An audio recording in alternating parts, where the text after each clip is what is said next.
तंत्र के संस्थापक शिव जी हैं। उसके बाद श्री कृष्ण को मानते हैं। सुदर्शन चक्र होता था। सुदर्शन चक्र नाम की कोई चीज ही नहीं है, लेकिन वो तंत्र था। सन गॉड वो लगभग शिव की तरह है। हाथ में डमरू त्रिशूल रूपी कोई चीज है। उसके बाद उनको उड़ने की शक्ति भी थी। तो कहते हैं जब गया तो उड़ते हुए गया।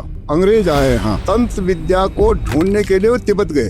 आज भी तिब्बत में तंत्र होता है। इधर केदारनाथ है, उसके पीछे एक पहाड़ है, उसको स्वर्गद्वारी कहते हैं। वहाँ से कूद जाते मतलब वहाँ से जाओगे जो वहाँ मर गए सीधे स्वर्ग जाएगा। नंदा देवी भी देवकन्या थी। शिव ने नंदा को तंत्र सिखाया। उस तंत्र के माध्यम से उसने कितने दैत्यों को हराया। जैसे कृष्ण है ना, वो तांत्रिक था। जैसे महाभारत की लड़ाई में किसी ने एक पत्थर तक नहीं मारा। ये कैसे हो? ये बौद्ध धर्म का जो यह तंत्र है, इसका मिसयूज हुआ है। तो इसलिए कहते हैं कि भाई हर किसी को मत समझाओ। सनातन धर्म देखिए, सनातन धर्म कोई धर्म नहीं है। आज की चर्चा किसी भी धर्म को ठेस पहुंचाने के लिए नहीं है, बल्कि इतिहास और संस्कृति को समझने की एक छोटी सी पहल है। हम लोग अक्सर ये चर्चा करते हैं कि हमारी संस्कृति बहुत पुरानी है। Welcome to new episode of curious corner by Ankita. आज हम उस दौर की बात करेंगे जब धर्म संगठित नहीं था। और आज हमारे साथ हैं रिटायर्ड IAS अधिकारी, historian, eminent scholar Shri SS पांगते जी। सनातन धर्म से पहले हिमालय में जिस परंपरा को जाना जाता था उसे बौद्ध धर्म या पॉन रिलीजन भी कहा जाता है। एक ऐसा स्पिरिचुअल सिस्टम जहाँ तंत्र, नेचर एंड कॉन्शियसनेस लाइफ का बैलेंस हुआ करते थे। आज हम बात करने वाले हैं एक ऐसे धर्म के बारे में, एक ऐसी सभ्यता के बारे में जो हिमालयन सिविलाइजेशन से काफी पहले रही है, या सनातन से बहुत पहले इसका विस्तार रहा है। बौद्ध धर्म, बौद्ध रिलीजन। तो सबसे पहले तो मैं ये पूछना चाहूंगी सर कि बौद्ध धर्म क्या है? क्या ये वाकई सनातन धर्म से पहले आया है, बुद्धिज्म से पहले आया है उत्तराखंड और हिमालयन बेल्ट की तरफ? बौद्ध धर्म जब मनुष्य ने जब धर्म को समझने की कोशिश की, ईश्वर को समझने की कोशिश की, उससे पहले की तथ्य है। उसमें ये माना जाता है कि पहले, क्योंकि मनुष्य जो था सबसे विवेक तो मनुष्य को मिला, तो वो अपने समाज को एकत्रित करके कुछ करना चाहता था। तो उनको जब भी जाते थे तब ईश्वर और धर्म का कंसेप्ट विकसित नहीं हुआ था, कहते हैं। तो कहीं भी जाते थे तो या तो जंगली जानवरों से त्रस्त रहते थे, या प्राकृतिक आपदा से त्रस्त रहते थे, या फिर एक दूसरे को का विरोध का उनको भय होता था। तो उसमें वो अपने को तैयार रखते थे कि मान लिया कहीं जंगली जानवर आ गए तो एकत्र होकर उनसे हमले रोके, नहीं तो एक अकेले जाके। तो उससे चलते चलते चलते उन्होंने एक समय ऐसा आया कि भाई कुछ ऐसी भी महसूस हो उनका कि जो एक राक्षसी तत्व जो घूम रहे हैं, जो हमको दिखाई नहीं दे रहा, नेगेटिव एनर्जी। हाँ, तो उससे ऐसा महसूस को उसको कैसे बचेंगे? तो उससे बचने के लिए उन्होंने धीरे धीरे जो उनके विद्वान लोग थे, उनके अनुभव क्या करते करने उनके तंत्र को विकसित किया करते हैं। अच्छा। तो तंत्र के माध्यम से उसको रोकने की कोशिश की। और उसमें ईश्वर और धर्म की कंसेप्ट विकसित नहीं हुआ था। तो वो चलते चलते फिर उन्होंने कहा जब दैत्य आ रहा है तो भगवान भी होगा कहीं ना कहीं। ये ढूंढा उन्होंने, तो उन्होंने कहा कि अब भगवान की पूजा करो तंत्र के माध्यम से। अच्छा। तो इसलिए कहते हैं ये जो भगवान शिव जी तंत्र के संस्थापक शिव जी हैं। प्रथम संस्थापक शिव जी को मानते हैं मूल जी। उसके बाद श्री कृष्ण को मानते हैं। श्री कृष्ण ने इसको ज्यादा प्रचारित किया। श्री इनका कहते हैं इनके वो सुदर्शन चक्र होता था। सुदर्शन चक्र नाम की कोई चीज ही नहीं है, लेकिन वो तंत्र था। यूं करेंगे वो एक शक्ति आ जाएगी उसमें, उसको कोई हमला नहीं कर सकता। और जो जिसको चाहा उसका सर काट देंगे उसको। तो ये तंत्र के माध्यम से उन्होंने किया, क्योंकि आम पब्लिक को समझाने में बहुत दिक्कत होती है कि कैसे करते हैं आप। तो उन्होंने ये कहा कि भाई एक चक्र होता है हमारे इसमें, इससे वो अपने आप करता है। और वो समझाता है कि आत्मा परमात्मा हम उसके करते हैं, फिर जादू मंत्र बोलते हैं। हाँ, तो इस तरह से विकसित हुआ कहते हैं। ये तो बहुत ही इंटरेस्टिंग है कि पहले नेगेटिव एनर्जी हमने ढूंढी, फिर हमने सोचा कि अच्छा ये एग्जिस्ट करता है तो उससे बचने के लिए के लिए जब तक ठीक ठाक रहा तो उन्हें मजा आने लगा। जब उन्हें कुछ हुआ, उनके पुल बह गया, नदी आ गई, तो उन्हें कहा कोई ना कोई है चीज जो कि ये सब कर रहा है, जो कि तबाही कर रहा है, तो अब इसको रोकने समाधान ढूंढा था। ढूंढते ढूंढते जब अंत में आया कि अब एक निगेटिव तत्व है इस वातावरण में, तो उसको रोकने के लिए एक पॉजिटिव एलिमेंट होना चाहिए कोई, वो भगवान के रूप में आया। तो इस तरह से ईश्वर के जो शब्द है ना, ईश्वर, उसे जो है उसको आप उसकी व्याख्या करोगे तो वही आता है कि पहले कुछ नहीं था, इनके माध्यम से ये उस ऊपर से उतर के आया कोई, वो हमारे लिए भगवान होगा। आप कह रहे हैं कि पहले जो एंशिएंट सिविलाइजेशन रही हैं वो सब प्राकृतिक रिसोर्सेज को फॉलो करती रही हैं, जैसे नदी है या सन है, चंद्रमा है, इस तरह के धरती है, ये नेचुरल तत्वों को हम ज्यादा फॉलो करते रहे हैं जब हम भगवान के बारे में हमको ज्ञान नहीं था। और आपने कहा कि सब शिव से उत्पन्न हुआ है, तंत्र भी शिव से हुआ है, शिव से पैदा हुआ। तो क्या बौन रिलीजन में शिव जी का कहीं जिक्र है या ऐसा देखा जाता है ट्रेसेस? बौन धर्म में उसको कहते हैं सन गॉड। सन 4 प्रकार के सन बताए, सन गॉड। द सनला, अभी प्रधानमंत्री ने जो जॉलिंगकोंग में जो आदि कैलाश का स्थापना की, वहीं से एक चढ़ाई है, उसी चढ़ाई में गया हूँ, उसमें एक ही बार गया हूँ। वो लगभग 14,000 के आसपास है उसका हाइट। अच्छा। और रास्ता नहीं है, उसे चलते चलते बना है, तो उसको कहते हैं शनला। तो सन गॉड ये शनला क्या कोई पास है सर? पास है। ये जो आदि कैलाश तो बहुत ऊंचा है, ये 22,000 से 23,000 फुट है, ये लगभग 14,000 ऊंचा है। तो वहां पर सन गॉड ये कहते हैं कि जो ये धर्म था बौन धर्म, इसमें सन गॉड की कल्पना की। सन गॉड का जो वर्णन देते हैं वो लगभग शिव की तरह, हाथ में डमरू त्रिशूल रूपी कोई चीज है उसके पास, और उसी तरह से नंग धड़ंग को ऐसा कल्पना करते हैं। तो उसी से चलते चलते ये शिव जी की कल्पना जो आज हम कहते हैं वो उभर के आई। और जो शन गॉड के आपने नाम लिया, जिनके नाम पे एक शन ला दर्रा भी है, वो जो है ये किस धर्म के पार्ट है? बौन धर्म। अच्छा, ये बौन में है। तो बौन रिलीजन बेसिकली ये हो गया कि जो प्रकृति को फॉलो करते हैं, अपने तंत्र को फॉलो करते हैं, वो बौन धर्म। पहले बौन धर्म ही था, पूरे तिब्बत में बौन धर्म था, बहुत पहले फैल चुका था। उसकी कहानी है। अच्छा, क्या कहानी है? ये कहानी है, ये कहते हैं कि ये जो ईरान की सीमा में जो पाकिस्तान में है, कराची से ऊपर, वहाँ एक क्षेत्र है गुणावर्ता। वहाँ के लोग तंत्र जानते थे, पता नहीं कैसे जान गया क्या उन्होंने। शायद उधर से आर्य लोग भी थे, उधर से आए कहते हैं, इधर से हिंदुस्तान में आए, अरब लोग भी वहां से आए, वो आए होंगे तो अपने बचाव के लिए उन्होंने विकसित किया तंत्र को। तो वहाँ किया, तो वहां से ये उसका नाम आता है, ये शनरप मेबोचे करके, शनरप नाम ही देगा, शन धर्म ना, शनरप मेबोचे करके था। उसको तिब्बत वालों ने अपने यहाँ बुलाया, कहते हैं वहाँ के राजा ने, कि उसने सुना कि यहाँ एक तंत्र जानने वाला, तो वो उसको बुलाया। तो वो पता नहीं टेलीपैथी से कैसे उसको सूचना मिली या जो भी हुआ होगा, तो कहते हैं जब गया तो उड़ते हुए गया। अच्छा। उनको उड़ने की शक्ति भी थी, इतनी तकलीफ उड़ के गया। जो आकाश में उड़ रहा था, जो जा रहा था, वो चिंतित थे कब आएगा। तो ऊपर से उसने टेलीपैथी से उनका बताया, मैं उड़ते हुए आ रहा हूँ, रुको मैं आ रहा हूँ, वहां लैंड कर गया। अच्छा। तो उसकी पूजा की, तो उससे फिर तिब्बत में फैलाए तंत्र। लेकिन विदेश, अब ये तिब्बत के माइथोलॉजी में, तिब्बत के टेक्स्ट में ये भी कहानी है। अच्छा। लेकिन जब अंग्रेज आए यहाँ, यूरोपियन आए, उन्होंने तंत्र विद्या को ढूंढने के लिए वो तिब्बत गए, यहाँ नहीं आए भारतवर्ष में। अच्छा। तो उनको ये इम्प्रेशन उनके दिमाग में था कि तंत्र विद्या तिब्बत में पैदा हुआ, तब और हो गया।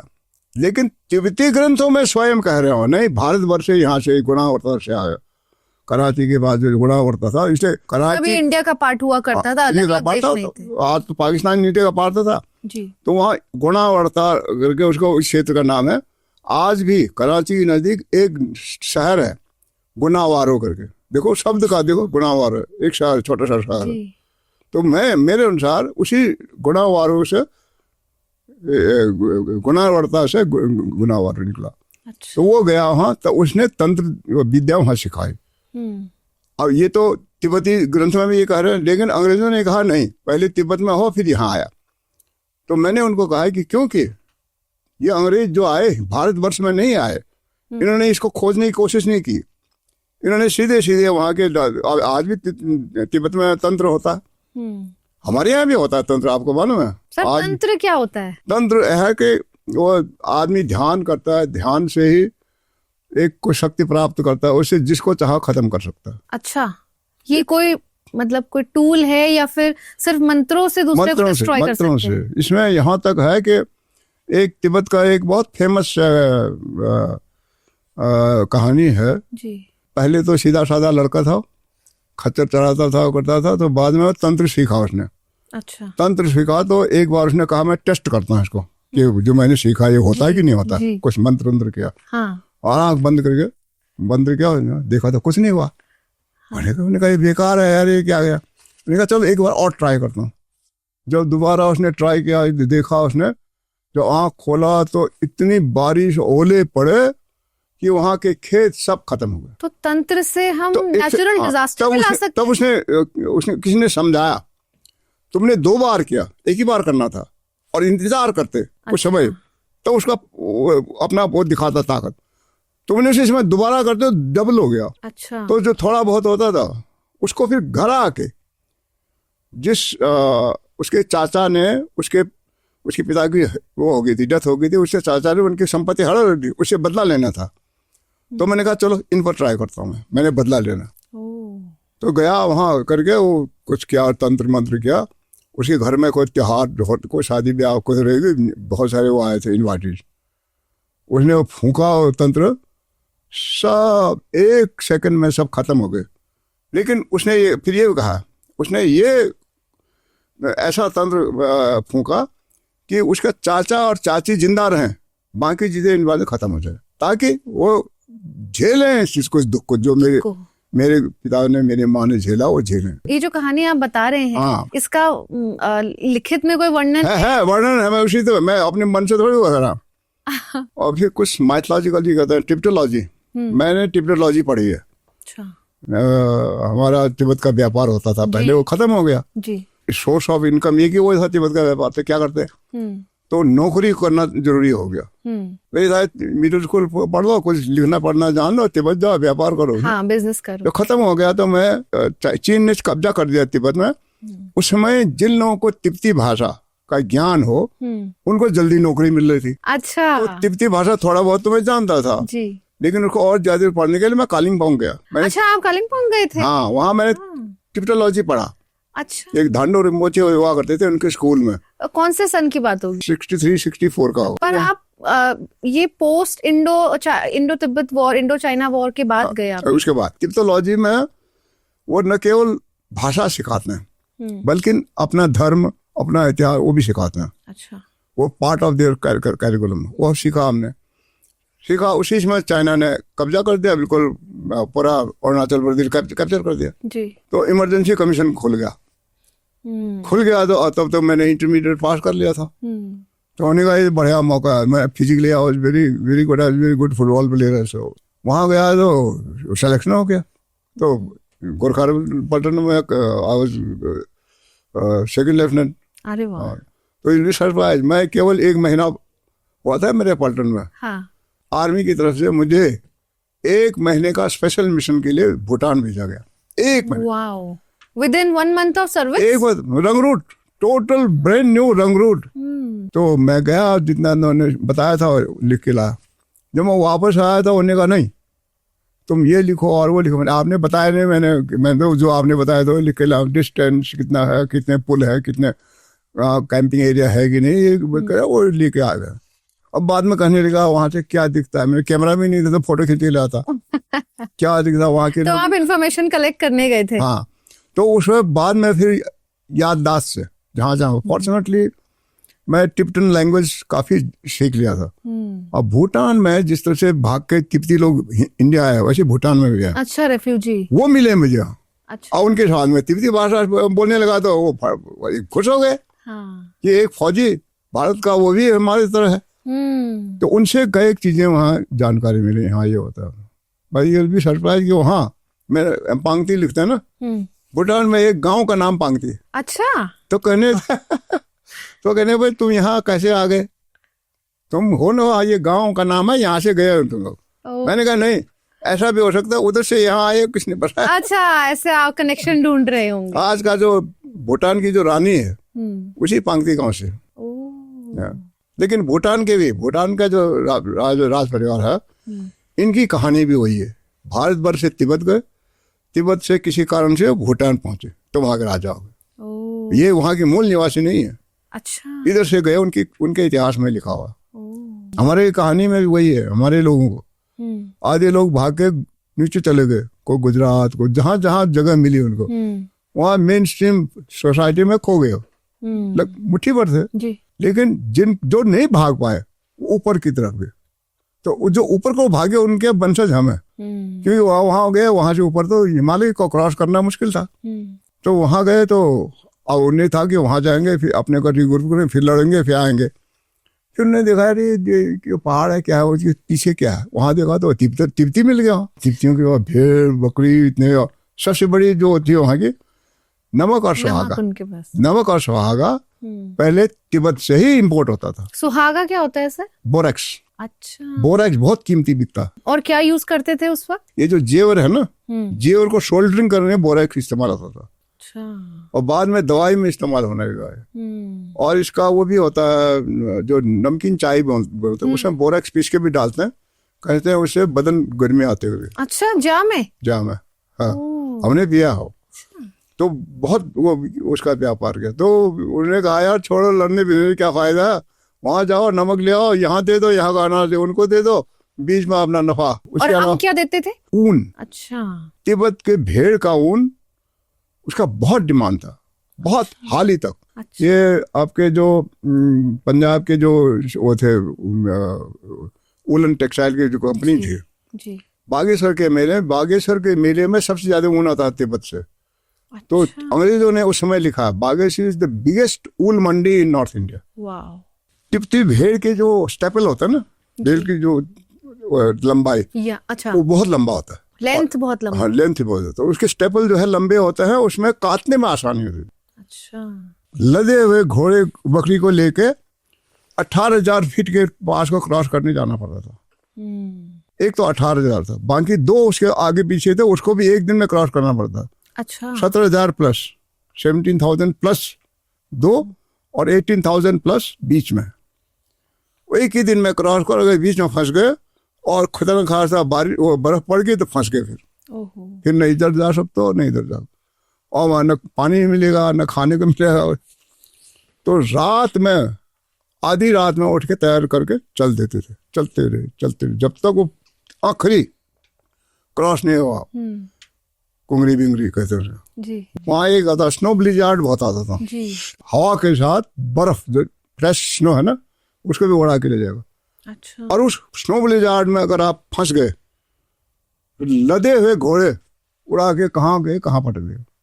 आदमी चलते थे, बहुत सारे केस है, आदमी आ रहा है, 2 आदमी आगे जा रहा है, एक आदमी पीछे आ रहा है, वो फंस गया में हो गया, कहाँ गया पता नहीं। अच्छा। उसका लाश भी नहीं मिलता था। और इतना बीहड़ है ना, एक ट्रेन के बाद दूसरा ट्रेन, कहाँ पटक दिया, कौन जाएगा वहां ढूंढने, वहां चील का हुए खा गए उसकी बॉडी को। तो एक दो मिले भी, एक दो ऐसे केस डेड बॉडी कहीं मिल गए लोग, तो लोगों ने कहा हो न हो ये उसका है जो साल। ऐसे ही रूपकुंड वाली मिस्ट्री भी ऐसी है। रूपकुंड में जो है वहाँ हड्डियां मिलती हैं जी। वो तो कहते हैं जोरावर सिंह की फौज है, कोई कुछ कहता है, लेकिन उसका 2-3 कारण है उसमें, एक कारण नहीं। राजा जसदौल की कहानी है जी, उसके पूरी सेना हो गया हुआ।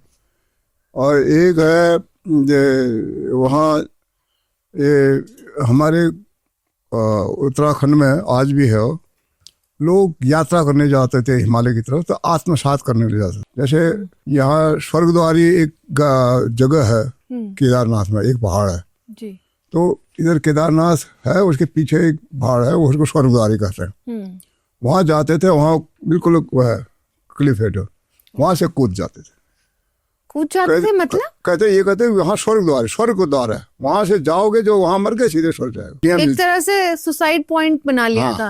रूपकुंड में भी ये प्रथा थी। अच्छा। वहाँ एक जगह है, वहां भी, वहां कहते हैं यहाँ से जो रूपकुंड के जो किनारे से जाके ऊपर जो जोरागली आता है, जी। वहां पर एक जगह है, कहते हैं यहाँ से कूद के उस तालाब में कूद जाते थे। अच्छा, जगह जगह से लोग आते थे आत्मसात करने के लिए। आत्मसात का मतलब सर? मतलब कूद जाओ, स्वर्ग चले जाओ। और उसे इतने खड्डे में कूदेगा तो उसने मरना तो निश्चित है। और जो वहाँ कंकाल मिलते हैं रूपकुंड में, इस तरह तो मिलते हैं, उसको क्रॉस करो दूसरी जगह जो वहाँ का जो है शिला समुद्र करके इलाका, जी, ग्लेशियर है, वहां भी मिलते हैं। जैसे ग्लेशियर पिघला वहां मिलते हैं, लोगों ने इकट्ठा करके वहां से भी लाया। अच्छा, तो वो कैसे होता, जब इधर कूदते थे तो वहां कैसे पहुंचे हो? जयसवाल की फौज तो इधर से खत्म हो गया था। हाँ। तो वहां कैसे मिल रहा हो? ऊपर कैसे पहुंचे? वही नहीं, उनके मूंछ के चप्पल और क्या क्या आर्टिफैक्ट मिले हैं जो यहाँ होता ही नहीं है। तो ऐसा लगता है कि बाहर से वो आए हैं, इस तरह प्रमाण में आत्मसात करने के लिए आते थे, कूदते थे। मैं भी तंत्र पे वापस जाऊंगी। आपने कहा कि तंत्र ईरान की तरफ से आया है।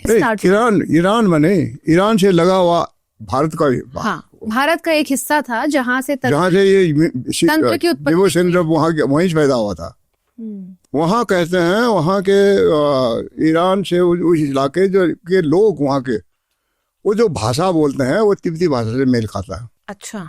और हमारे वैदिक जो रीति रिवाज है उससे मेल खाता है। जैसे आपने शनला का नाम लिया, शनला, तो शनला कैसे इस परिप्रेक्ष्य में आए? शनला जो है ना, बौद्ध धर्म वाले शन गॉड कहते हैं। वो एक ही गॉड है बौद्ध धर्म में? नहीं, उसके 2-3 है, लेकिन शन नाम से मेन शन है, जो कि जिनका रिजेम्बलेंस शिव जी से ज्यादा दिखता है, शिव जी से मेल खाता है।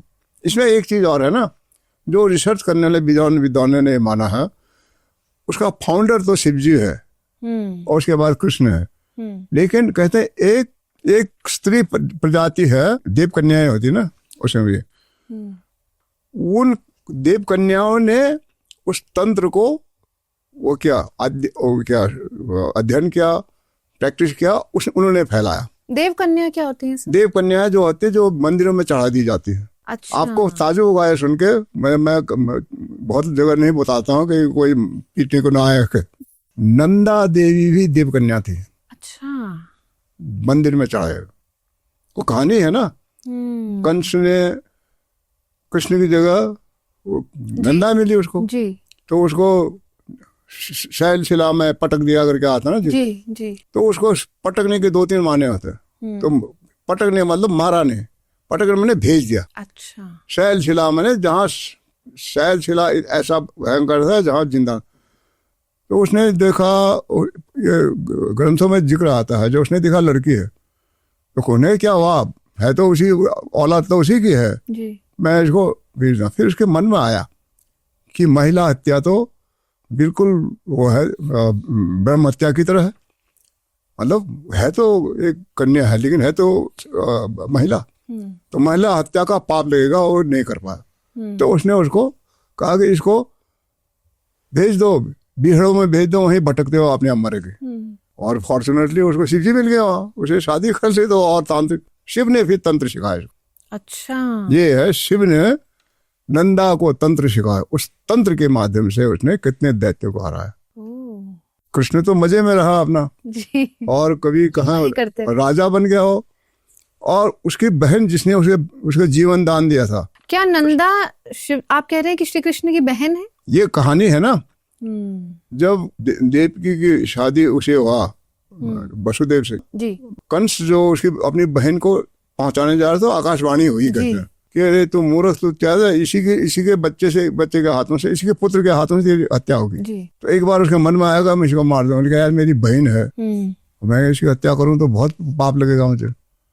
तो उसने क्या किया, वो तो हमारे होली में आता ना, सातों करो मेरे कृष्ण मारो, ओ आयो भादो को महीना, होली में गाते हैं। 7 पुत्र उसके मार दिए उसने, जैसे पैदा मार दिए। 8वां पुत्र में जब उनका कहा यार अब तो ये आखिरी है, इसके बाद तो मैं तो मेरी उम्र हो गई, बच्चे होंगे नहीं। तो वसुदेव चुपके से कारागार से भागा वो बच्चे को लेकर।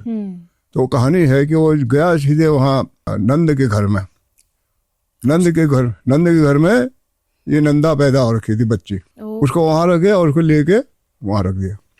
तब कंस जब वहां आया उसने कहा यार ये तो लड़की है, तो है तो उसकी पुत्री, कोई खुराफात तो करेगी मेरे लिए, तो उसने कहा जी को भेज दो वहाँ। तो तब से नंदा देवी जो है वो देव कन्या के रूप में, तब उसने सब, अब उसे विवाह हुआ था नेचुरली, उसने उसका अब बचने का एक तरह, नंदा का एक बहुत सवाल आता है कि ये भांग पीने वाले जोगी से मैं कैसे इसका घर बसाऊं। ये तो नंग धड़ंग अपना घूमता रहा था, न मेरी परवाह न किसी में, बिल्कुल हमारे जागरण में गाया जाता है। तब उसने कहा कि जिंदा रहने के लिए, इस भीड़ में जिंदा रहने के लिए तंत्र सीख ले, तो उसने सिखा दिया उसको। तब इतनी बड़ी तांत्रिक हो गई कि नंदा को कोई हाथ तो छू नहीं सका।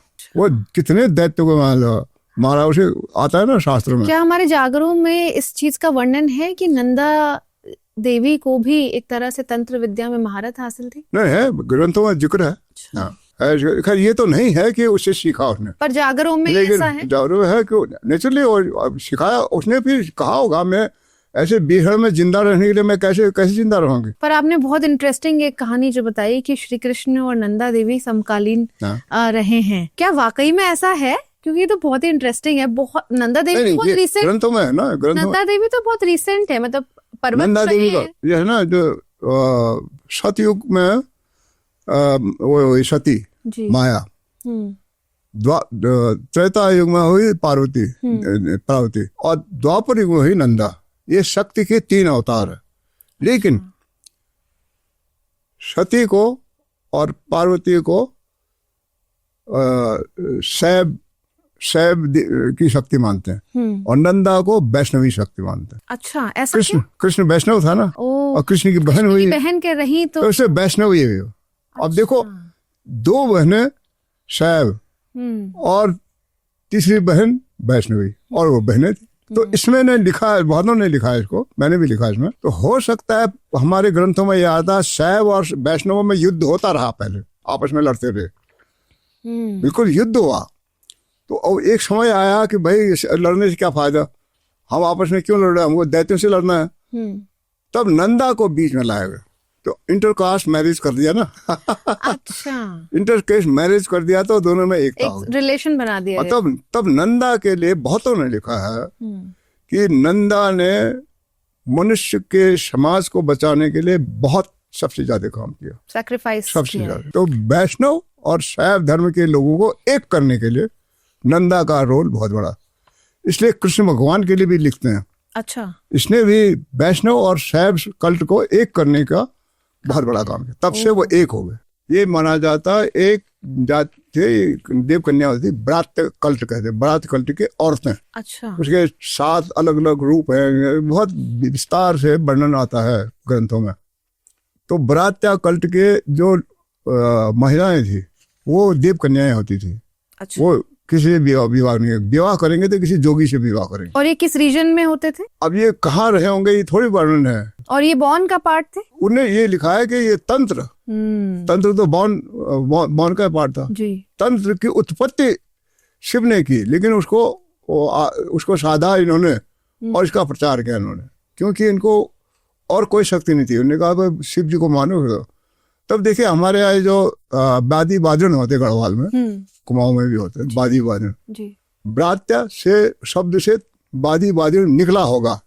हमारे जो वादी वादन है ये कहते हैं, खुद कहते हैं, ये शिक्षित नहीं, अनपढ़ होते हैं बेचारे। इनके पुस्तक दर पुस्तक को बताया था, वो कहते हैं कि शिव के असली भक्त हमें कहते हैं, जिनको दास भी। हाँ, तो आप तो खाली पूजा पाठ करते, हम तो रात दिन उसको पूजा करते हैं। हाँ। जैसे शिव जी भी बेघरबार था, हम भी बेघरबार। शिव जी कोई खेती नहीं करता था, कोई काम नहीं करता था, मांग के खाता था, हम भी मांग के खाते हैं। तो जो बद्दी और औजी जिनको बोला जाता है, उन्हीं की बात आप कर रहे हैं? हाँ। जो इन्फ्लुएंस तंत्र का आया, जो आपने बताया कि पौराणिक काल से भी रहा है और हिंदू धर्म से पहले भी रहा है, श्री कृष्ण का भी वर्णन हो गया, लेकिन क्या तंत्र को हम एज अ वेपन यूज करते थे? आपने जो एक स्टोरी सुनाई उस लड़के की, उसने अपनी रंजिश मिटाने के लिए उस तंत्र का यूज किया, तो क्या तंत्र का यूज इसीलिए ही किया जाता था या पॉजिटिव्स भी हैं इसमें? नहीं, पहले तो ये था अपनी सुरक्षा के लिए किया जाता था, लेकिन इसमें ऐसा हुआ कि जब आर्य आए, आर्यों ने आर्य धर्म का प्रचार किया, तो आर्य लोग जो नेचुरल एलिमेंट है, सूर्य की पूजा करते थे, हवा की पूजा करते थे, समुद्र की पूजा करते थे, वो किसी प्राणी की पूजा नहीं करते थे। उनका जो था अवतार नहीं हो सकता था, सूर्य का अवतार नहीं हो सकता है। यद्यपि आज हम मानते हैं आग को सूर्य का अवतार है, कि सूर्य, आग जो है सूर्य का अवतार नहीं है, बल्कि सूर्य का एक है, एक सिंबल है। हम सूर्य की पूजा करके नहीं जा सकते, जल जाएंगे, तो उसको आग के रूप में उसकी पूजा करते, अग्नि पूजा करते हैं। उन्होंने पहले कहा यार ये तुम्हारा तंत्र ठीक नहीं, इसमें मैथुन होता है, इसमें मध्य होता है, इसमें पंचमकार मांस खाते हैं, मछली खाते हैं, ये करते हैं, तो ये गलत है। तो उन्होंने पहले तो बिल्कुल मना कर दिया, हमें नहीं करते, जाओ। और जो आर्य जब यहाँ आए तो बड़े हमलावर थे, हथियार के साथ आए थे, घोड़े उन्होंने गोही लाए, वो थे उनके पास। तो यहाँ के जो अनार्य थे उनसे हार गए लड़ने में। अच्छा। हार गए तो उनका दास्तां स्वीकार कर लिया उन्होंने, तंत्र के बावजूद हार गए। हाँ नहीं, हाँ ये हार गए ना, हार गए, लेकिन उनकी तंत्र विद्या को हरा दिया ना उन्होंने। वो थे ना, वो लड़ने वाले लोग थे। ये तो तंत्र केवल किसी दूसरे को मदद करने के लिए, किसी चीज को शांत करने के लिए करते हैं, लड़ने के लिए बहुत कम करते हैं। ये वॉर में यूज नहीं कर सकते, लड़ाई में, युद्ध में यूज नहीं कर सकते। लड़ाई में तो नहीं किया, लेकिन कभी कभी मुझे ऐसा लगता है जैसे कृष्ण है ना, वो तांत्रिक था। जैसे महाभारत की लड़ाई में निहत्थे अर्जुन का सारथी बन के गया, किसी ने एक पत्थर तक नहीं मारा उसको, अभिमन्यु को तो सरेआम मार दिया उन्होंने। ये कैसे हो गया? वो तो क्योंकि उसकी तरफ देख नहीं सकते, तो तांत्रिक था ना। क्योंकि मैंने जो है ना, पहला उसका संस्थापक था शिव, उसके बाद कृष्ण ने किया। वो तांत्रिक था बहुत बड़ा, और ये वर्णन नहीं किया लोगों ने, लेकिन मैं प्रश्न बहुत सारे विद्वानों को। पर इस तरह की बातें तो होती हैं श्री कृष्ण के बारे में कि लीलाएं हैं। इतने बड़े बड़े महारथी थे कौरवों के पास, और जिसको चाहते जब चाहो मार देते। अश्वत्थामा को मार दिया, फलाने को मार दिया, हाथी था अश्वत्थामा को मार दिया। अब वहां अकेले वो निहत्थे बैठा था, वो घोड़ा चला रहा, तुमने एक वहां एक पत्थर तक नहीं मार सकते। तो मैंने कहा हो न हो, ये था, ये तांत्रिक था, जो उसकी तरफ देखता भी था अंधा हो जाता था, इतनी बड़ी तांत्रिक था। तो वो मिल जाता ना कहानी। वो कहते हैं कि शिव के बाद कृष्ण ने इसको, इस परंपरा को। पर आपके इस थ्योरी के हिसाब से तो वॉर में तंत्र का यूज हुआ है। और जैसे हम ब्रह्मास्त्र की बात करते हैं या इस तरह के अस्त्रों की बात करते हैं, वो भी मंत्र उच्चारण से हुआ करते थे, तो कहीं ना कहीं तंत्र की शक्ति थी उसमें। तो वॉर में हम इसको यूज कर सकते थे। हमने आर्यों को उनसे बचने के लिए क्यों नहीं इसको यूज किया? नहीं, उसको अब पता नहीं क्या कारण रहा होगा। आर्य लोग ज्यादा ताकतवर थे, हो सकता है उनके पास भी कुछ तंत्र हो। तंत्र देखिए 3 प्रकार के बताया। अच्छा। एक वामाचारी, एक दक्षिणाचारी और एक देव्याचार। ये क्या होते हैं? तो इसमें जो वामाचार है उसमें हर चीज की उल्टी परिक्रमा है। अच्छा। एंटी क्लॉक, जैसे वो परिक्रमा करेंगे एंटी क्लॉक करेंगे। और वो जो तिब्बती लोग वो नहीं घुमाते हैं, खोर लोग होते हैं, जो बुद्धिस्ट होंगे तो वो दाहिनी तरफ से घुमाएंगे। अच्छा। जो बॉर्निस्ट होंगे तो उल्टा घुमाएंगे। और उनके स्वास्थ्य भी उल्टा लिखा जाता है, ये है ना, ये स्वास्थ्य ये उल्टा लिखा जाएगा, एंटी क्लॉक है। क्या लोग आज भी फॉलो करते हैं तंत्र को? आज भी आपके काली मठ में, काली मठ में कहते हैं कि आज भी तंत्र होता है। मैं गया हूँ वहाँ, काली मठ में जाओ ना, ये केदार घाटी में है ना ऊपर, वहां जाके वो मंदिर को देख के शरीर में झुरझुरी से आती है। ऐसा क्यों? ऐसा लगता है, पता नहीं, वो वातावरण में कहते होता है उसका। तो वहाँ वो जो काली मठ के ऊपर है ना, कबीर शाह कालिदास का वो है, कहते ना। तो वहाँ जगह लाल लाल झंडे, मंदिर लाल, और मेरे अगल बगल से चलने साधारण से दिखने वाले लोग जा रहे हैं। वो बगल वाला कह रहा, साहब आपके बगल में चल रहा कौन है? मालूम? ये तांत्रिक है। अच्छा। बताते नहीं। वो कहते हैं बताते इसलिए नहीं है, इसका मिसयूज हुआ है। सिखाया तो मनुष्य की भलाई के लिए, लेकिन इन्हें यूज कर दिया किसी पे बदला लेने के लिए। तब नहीं कहते कि अगर किसी को सिखाना है, पहले 1 साल 2 साल 3 साल उसके घर में काम कराएंगे, टेस्ट करेंगे कि भाई ये इस लायक है भी कि नहीं। तो ऐसा नहीं विश्वत में करो, इसलिए बताते नहीं। तो ऐसे ये खुद शिवप्रसाद डुबराल ने अपनी किताब में लिखा, 2-3 मंदिर बताया उसने। जैसे नंदा राजजात में एक ये नीचे जो है नदी है, क्या नदी है, उससे ऊपर चढ़ के, पहाड़ चढ़ के जाता ना, वहाँ एक दो मंदिर का नाम बताया, मैं भूल रहा हूँ। जी। कहते इन मंदिरों में आज भी तंत्र होता है, लेकिन बताते नहीं किसी। क्या ऐसे रीजन स्पेसिफिक भी है, जैसे हमने जौनसार का बहुत नाम सुना है? जौनसार का तंत्र तो उतना वो नहीं है, ताकतवर नहीं है, लेकिन जो यहाँ का जो तंत्र है नंदा देवी का, ये बहुत वो है, जो अगर कहते किसी को भस्म कर दे। अच्छा। ऐसा कहते हैं, पता नहीं। हाँ, तो इसलिए है, तो ये है ऐसे है। और तिब्बत में तो तिब्बती लोग जो यहाँ घूमते हैं, यहाँ कहते हैं ये बौद्ध धर्म वाले तिब्बती हैं। अच्छा, जो उत्तराखंड में है। पछवा दून में एक इंस्टीट्यूट है, कह रहे हैं। तो कहते हैं वहाँ आज भी इनकी ट्रेनिंग होती है और भी प्रैक्टिस कराया जाता है और सिखाया जाता है। तो जब तिब्बत में तंत्र का इतना बड़ा इस्तेमाल हुआ करता था और बौन का इतना बड़ा मैं बोलूँगी इन्फ्लुएंस था, तो क्यों तिब्बत अपने आप को नहीं बचा सका? तिब्बती लोग ये मान के चल रहे थे कि हमारे यहाँ तो नामालों का इतना तांत्रिक शक्ति है, ये तो वैसे सबको खत्म कर देंगे। अरे दलाई लामा तो पहले भाग गया था वहां से, तिब्बत चाइनीज जाने से पहले जी। तो इनके भी अलग अलग धर्म है ना, मतलब जो दलाई लामा है येलो हट सेक्ट वाला है, इन्होंने तंत्र छोड़ दिया था। अच्छा। इन्हें तो जो ब्लैक हेड सेंट है वो करते थे, बट वो तो चाइना के साथ मर्ज हो गए ना। अच्छा, ये अलग अलग धर्म का ना, तो ये हुआ इनको तिब्बत में बहुत राजा लोग आपस में लड़ते रहते थे, तो ये दलाई लामा जो येलो हेड सेक्ट वाले हैं, ये उसके कुबलाई खान, चंगेज खान का पौत्र था। कुबलाई खान राजा था, वो बीमार पड़ गया तिब्बत में लड़ते भिड़ते। अच्छा। बीमार पड़ गए तो ये जो येलो हेड सेक्ट वाले थे, ये दवा दारू में एक्सपर्ट थे, तो उसका इलाज किया उन्हें, वो स्वस्थ हो गया। अच्छा। तो उसने कहा तुम मांग क्या चाहिए? तो उसने कहा तिब्बत का साम्राज्य तुझे सौंपता हूँ। तो बाकी जो और धर्म के थे, ब्लैक हेड सेक्ट अलग नाम है उसका, कर्मापा करके अलग थे। तो वहां जब वहां के छोटे मोटे राजा आपस में लड़ने लगे, तो ये कुबलाई खान के मदद से येलो हेड सेक्ट के लामा लोग हावी हो गया। ये तंत्र नहीं करते थे, कुबलाई खान की ताकत से जीत गए, तो ये अब तंत्र खो गया इनका। अब जो यहाँ और आए हैं, ब्लैक हेड सेक्ट वाले हैं, और भी आए हैं, रेड हेड सेक्ट वाले, रुमटे गुम्पा है सिक्किम में, रुमटे गुम्पा, वो ब्लैक हेड सेक्ट के वहाँ वो करते हैं तंत्र। वो एक टोपी पहनते हैं और वो कहते हैं वो टोपी आकाश में उड़ जाता है अपने आप। अच्छा। अगर आप ऐसा उड़ दिया, बैठ गए तो उड़ जाएगा।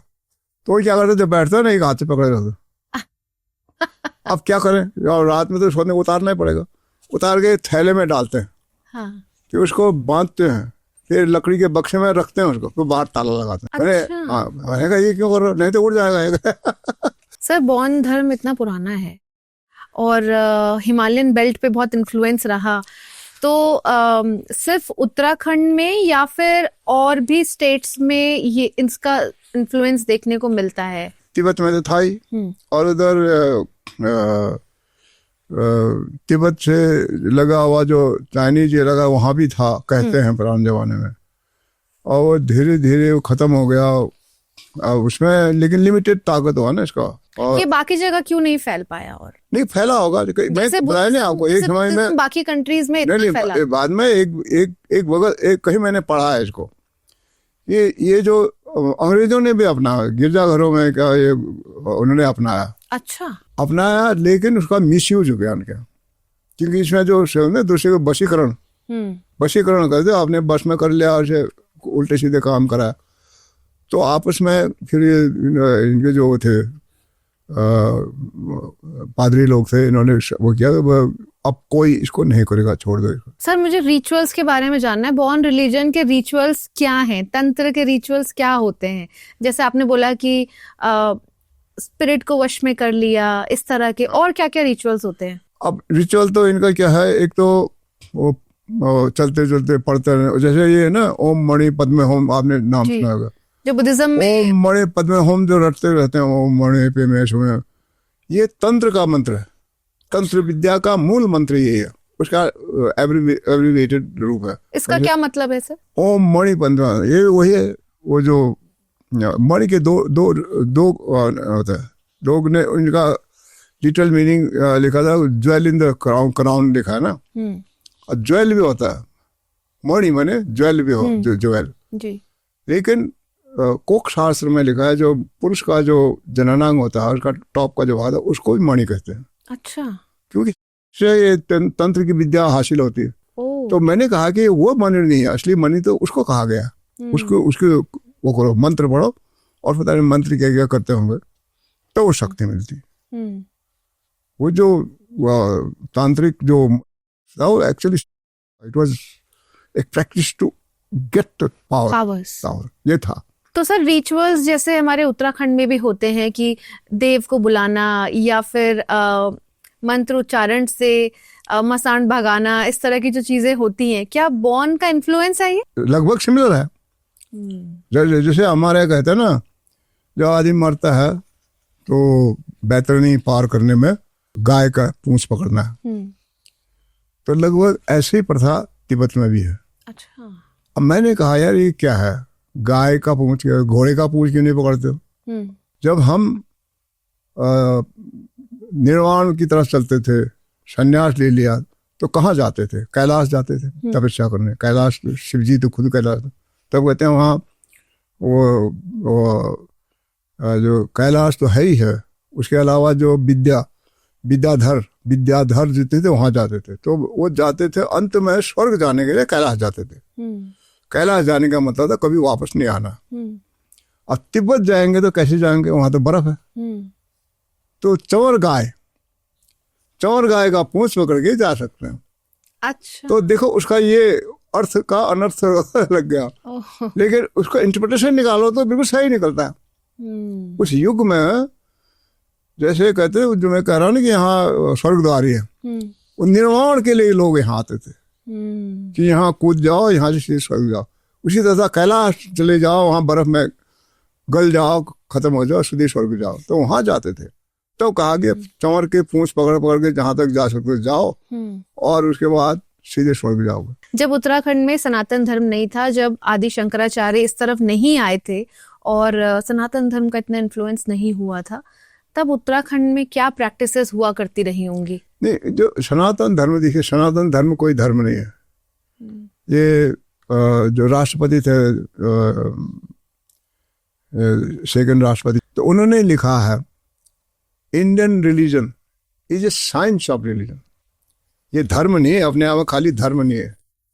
जितने दुनिया के जितने धर्म हैं वो इसमें इसका वो है, सब पे लागू होता है। आपने ऐसा क्यों कहा कि सनातन धर्म नहीं है बल्कि एक साइंस ऑफ रिलीजन है? जितने भी धर्म दुनिया में पैदा हुआ उसका पढ़ोगे, उसका क्यों, उसको क्रिश्चियन रिलीजन है, बुद्ध रिलीजन है, जो भी रिलीजन है, मुस्लिम रिलीजन है, उसका देखो तो इसी से उत्पत्ति से आप निकाल सकते हो। आप कह रहे हैं कि सनातन से निकला है या इंडिया से निकला है? सनातन धर्म से। सनातन धर्म तो उस समय के जो उसमें धर्म पैदा ही नहीं। बौद्ध धर्म तो सनातन से पहले था। नहीं, सनातन हो सकता है उससे उसी समय निकला हो भी। क्या दोनों में कोई ओवरलैप है या फ्यूजन है किसी तरह का? नहीं, ऐसा है ना, शिव जी का वर्णन बौद्ध में भी है। क्योंकि सनातन धर्म के जो थे ऋषि मुनि थे, उनको अनुभव हुआ होगा कि ईश्वर ने केवल विवेक हमको दे रखा है, तो हमको न केवल अपने लिए बल्कि यहाँ की जितने प्राणी है, प्राणी जगत की भी सुरक्षा करने के लिए कुछ ऐसे नियम बनाने हैं ताकि उसके तहत उनका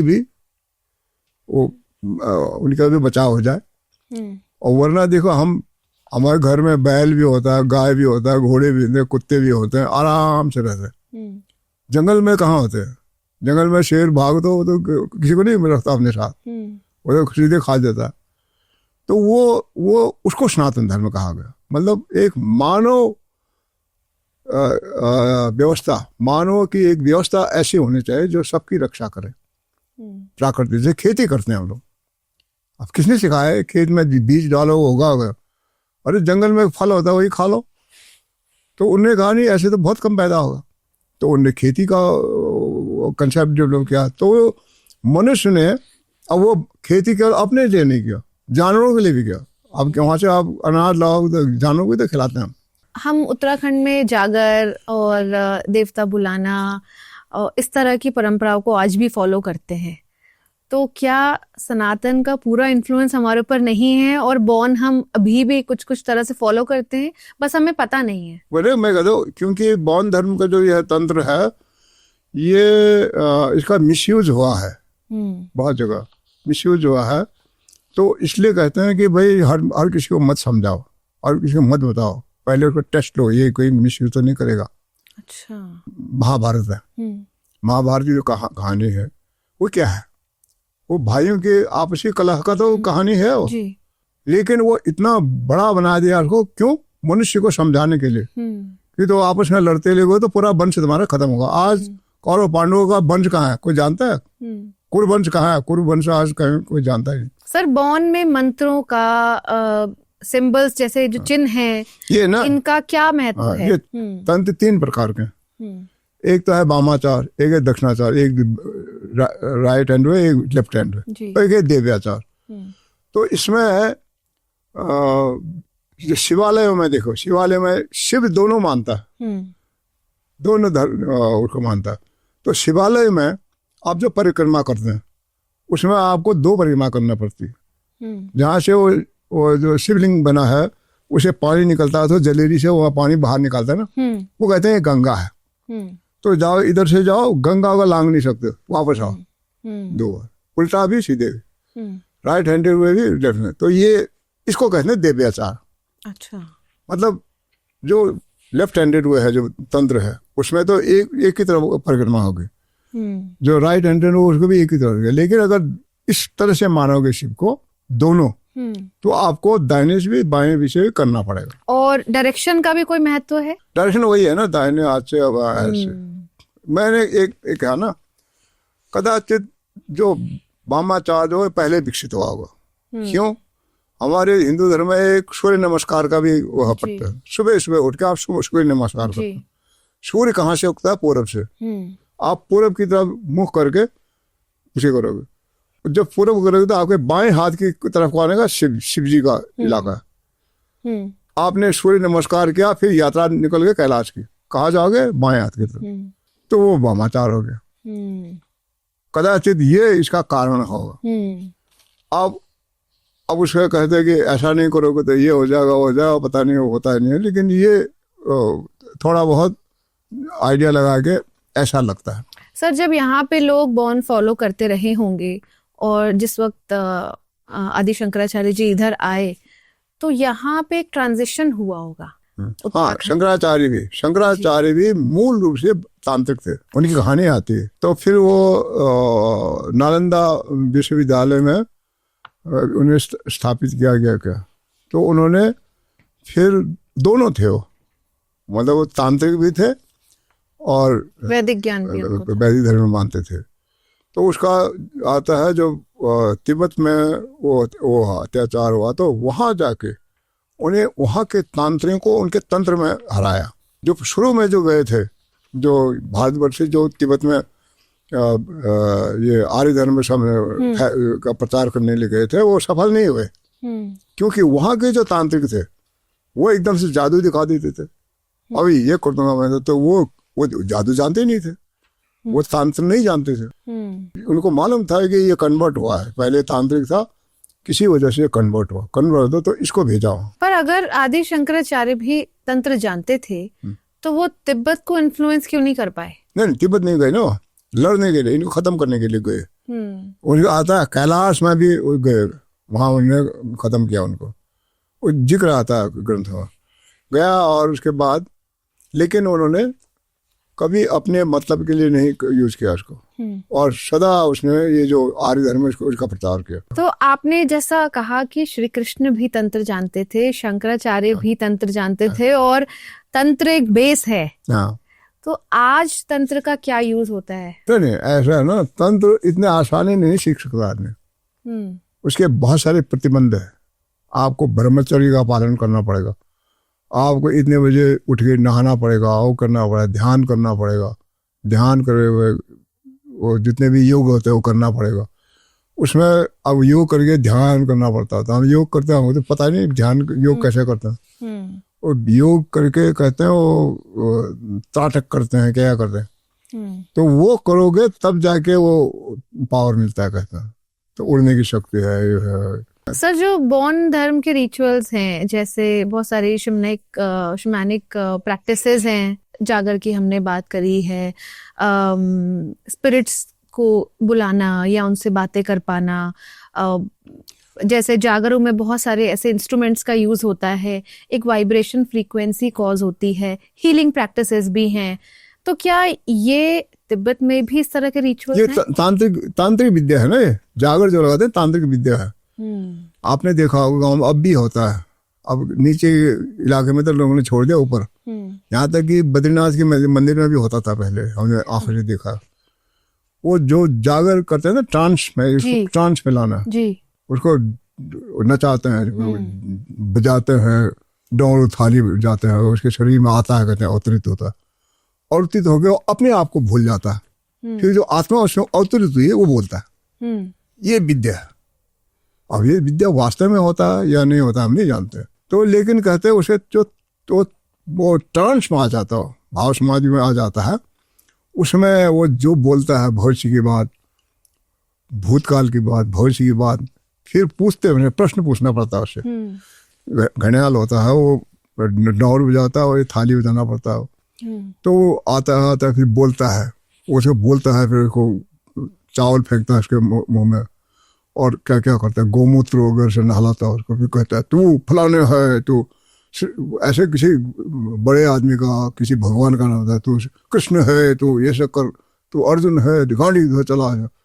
तो वो सोचता है, कहते हैं वो जब विचार करता है, तो वो जिसको बुला रहा है वो कोई न कोई उतर उसमें आ जाता है, तो उसको सब जानकारी हासिल हो जाती है। क्या बौन में आफ्टर लाइफ के बारे में भी कुछ है, या पुनर्जन्म के बारे में कोई जिक्र है? पुनर्जन्म में तो ऐसा कुछ होता होगा, पता नहीं, लेकिन पुनर्जन्म होता है, कहते हैं हमारे यहाँ बहुत सारे किस्से बताते हैं लोग।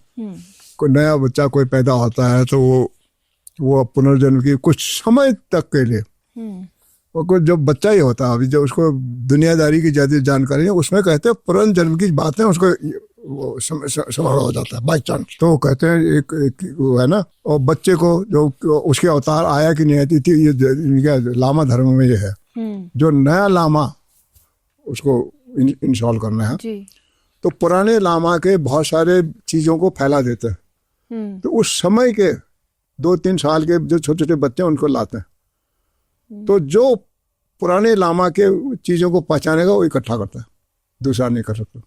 तो कहते ये है इसमें, ये कहते अभी भी है वहाँ। क्या बुद्धिज्म में बौन का कुछ ओवरलैपिंग है या मिक्सचर है? ओवरलैपिंग तो है, या फिर बौन खत्म हो चुका है बुद्धिज्म में? नहीं, अभी ये जो लामा धर्म अब है, जैसे ये इन्होंने जो हेड सेक्ट है जो दलाई लामा का है, इन्होंने तो नहीं अपनाया। जो अन्य जो कल्ट है वहाँ, रेड हैट, ब्लैक हैट, उनके यहाँ तंत्र होता है अभी भी।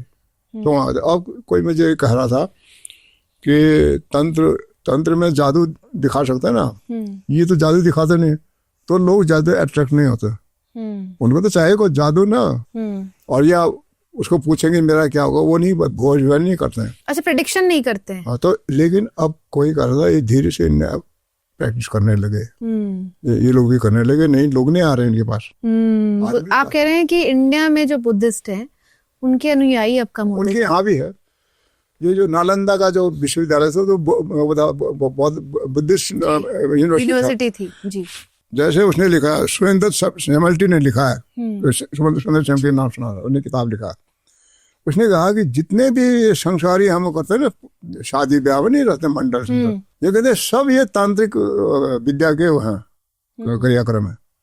ये तंत्र के याद किसी को बुलाते में याद यहाँ बैठा देते, यहाँ बिठा देते, जो हमारे वैदिक मंत्र हैं कि हम स्थापना करते हैं भगवान को, तो कहते हैं ये सब उस तंत्र, उसी तांत्रिक विद्या का, ये वैदिक धर्म का कोई इनपुट नहीं। अच्छा, जो आपका कुंडलिनी बनता है जी, जो नहीं बनाते, जो ग्रह चार्ट होता है, हाँ। उसमें जो नंबर लिखते हो, हाँ। एंटी क्लॉक क्यों लिखा जाता है कुंडली में उल्टा? इसलिए उसने कहा, सैमल्टी ने कहा, सब ये तांत्रिक है। सर, आपको ऐसा लगता है कि बॉन्ड को जान के मिटाया गया या और बढ़ावा नहीं दिया गया क्योंकि नेगेटिव इन्फ्लुएंस इसका ज्यादा है, तंत्र का यूज ज्यादा है, तो हो सकता था कि लोग इसको बहुत नेगेटिवली यूज करते एक दूसरे के लिए, क्या इस वजह से? नहीं, बौद्ध धर्म वो इसीलिए ना थोड़ा सा बीभत्स है ना इसमें, मांस मदिरा करे, तो इसकी वजह से लोग छोड़ रहे हैं इसका, ये ठीक नहीं है। मतलब फायदा भी करेगा तो कभी नुकसान भी करेगा। आप अब एक नई किताब पे भी काम कर रहे हैं जहाँ पे हमारे नॉर्थ ईस्टर्न स्टेट सिक्किम के बारे में है, और उसके बारे में मुझे थोड़ा सा बताइए सर। लेप्चा जाति ना, लेप्चा जाति आपने नाम सुना होगा। लेप्चा जाति बहुत ही सरल व्यवहार के लोग होते हैं, सीधे साधे, कोई भी उनको ठग सकता है, वो ठगे जाने के लिए तैयार रहता है, कभी उन चिंता नहीं करता। तो वो उनका पहले बहुत बड़ा राज्य था, इतिहास में आता है, तिब्बत में भी था कुछ पार्ट, भूटान का भी कुछ पार्ट था, सिक्किम तो था ही था, भारतवर्ष में भी दार्जिलिंग, सिक्किम और इधर यहाँ के पहाड़ी में था, यहाँ तक कि बिहार के पुरुलिया नामक जगह तक उनका साम्राज्य था कहते हैं, और ऊपर भूटान की तरफ वो जो आता है क्या कहलाता, वहां तक था, बहुत बड़ा था। अब बाद में ये बाहर से आए, तिब्बती लोग आए, उन्होंने कुछ हिस्सा कब्जा कर लिया, नेपाल के नेपाली आए, कुछ हिस्सा उनने कब्जा कर लिया, कुछ अंग्रेज आए, उनने कब्जा कर लिया, भूटानी जाए, कुछ हिस्सा उनने कब्जा कर लिया, तो उनका क्षेत्रफल कम हो गया, बहुत कम हो गया पहले के मुकाबले। तो वो लोग आज भी उस हालत में है। तो अब लेकिन उनका जो है, इस सब होने के बावजूद उनका जो वह है माइथोलॉजी है, उनका जो माइथोलॉजी खोजो हो, वो लगभग हमारे जो हिंदू धर्म का माइथोलॉजी लगभग उसी तरह से, शब्द अलग है, देवताओं का नाम अलग है, कुछ परंपराएं भिन्न है, और उनमें एक विशेषता उनका है, वो हर चीज को पूजा करते हैं। नदी है तो नदी की भी पूजा करेंगे, नदी में बाढ़ आ गई तो बाढ़ आ गई, उसके भी एक देवता भी है, एक देवता भी है। पहाड़ है उनके, यार ये भगवान है, उसकी पूजा करें। जो ऑब्जेक्टिव कुछ नहीं है, काल्पनिक चीज है, उसको भी पूजा करते हैं।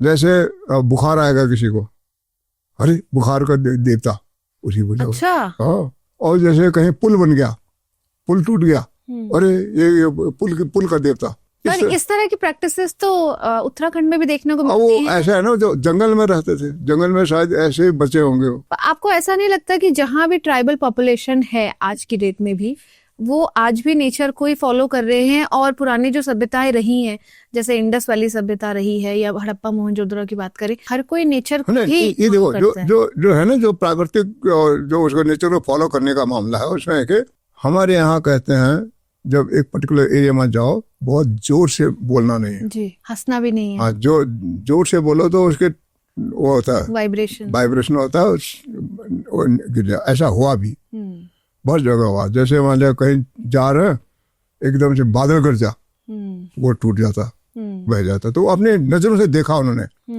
तो इसलिए वो नियम बनाया ना, यहाँ भाई बहुत हल्ला नहीं करना, चुपचाप बोलना, धीरे बोलना है, बहुत जोर से नहीं बोलना। आपने बौद्ध धर्म कैसे पढ़ा? तिब्बती भाषा आप सीखने जाओगे ना, आपको ये ऑटोमेटिकली ये पढ़ना ही पड़ेगा।